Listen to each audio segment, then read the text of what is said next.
The people of this city have spirit, I'll give them that. They've not lost the will to fight.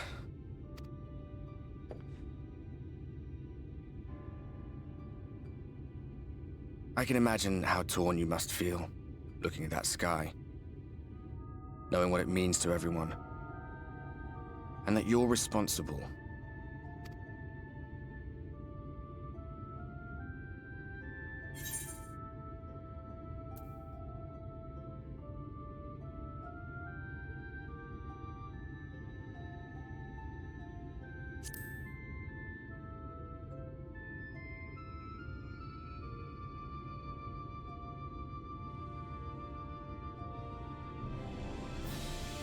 Aye. An all too familiar one. Here you stand alone, expecting no one else to bear the burden for you.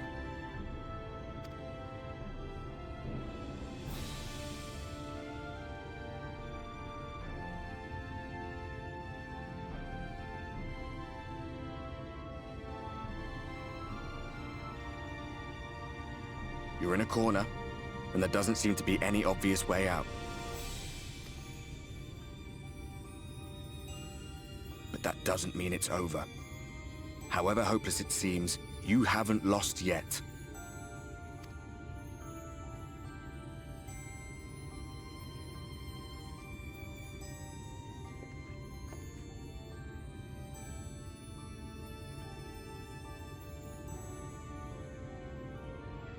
I remember looking up at the sky like this before. Being caught up in a strange kind of calm. It was after we realized we were responsible for the flood, when we resolved to journey to the source by taking our own lives. One last sacrifice, one last fight, one last failure. And then the Oracle appeared and, well, you know the rest. There were times in the years and decades that followed when I wondered if we might not have been better off just letting the rejoining happen.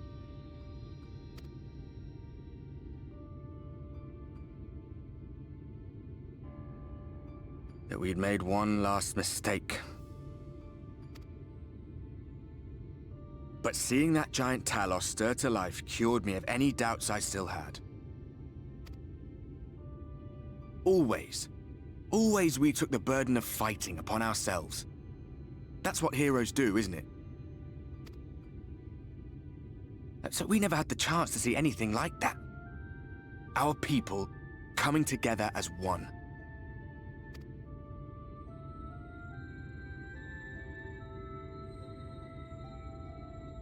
To think that their hope still burns so bright.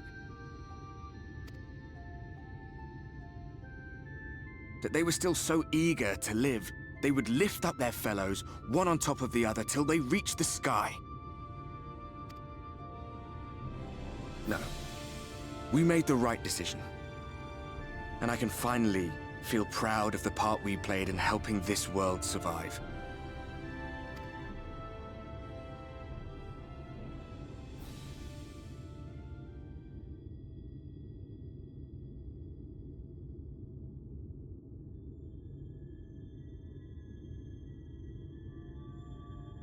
Well, come on then.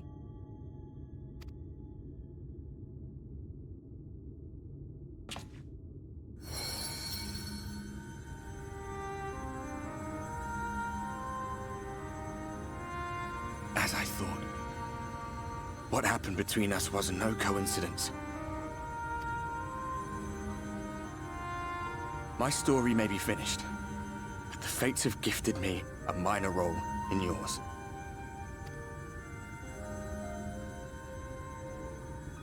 I suspected as much the moment I realized you could hear me.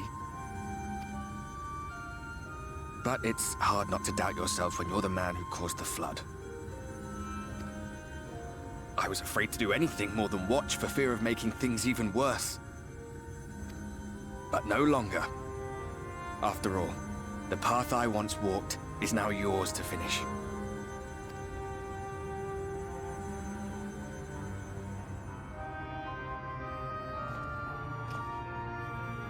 For what it's worth, I cast my lot with yours.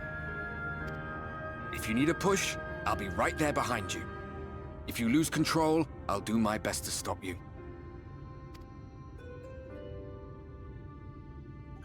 So, let us be about it, hero.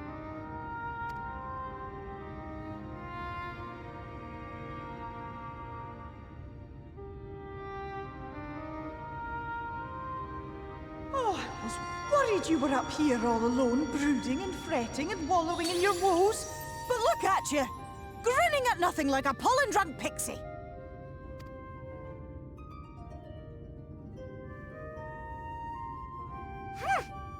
Look at what you've done to your ether. It's a mess. And you have cracks running all through that pretty soul of yours. My poor little sapling. Whatever am I to do with you?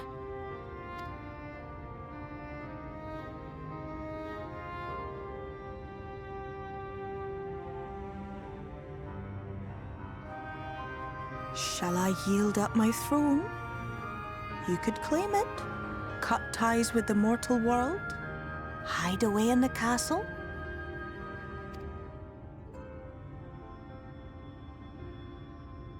It won't fix the problem, but would it really matter? If any pesky heroes come calling with steel and magic, all of Eorzea will rise up in your defense.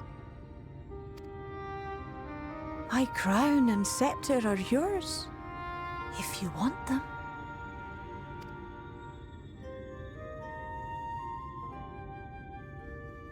What? Don't give me that look.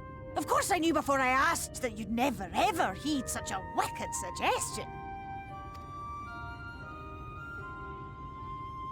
And besides, what would become of my precious and ephemeral flower?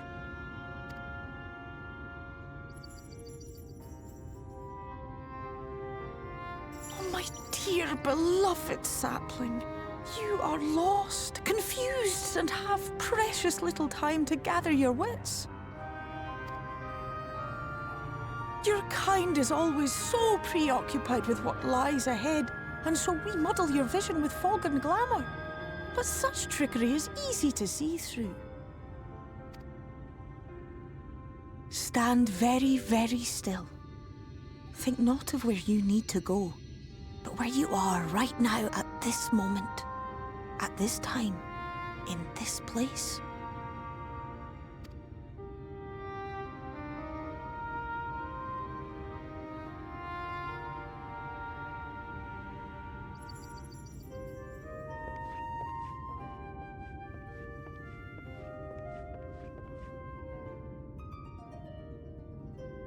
Our cairn of crystal. From shadowed hood he watched you go, his ruby eyes with warmth aglow. See yourself as he saw you, and that shall be the clearest clue.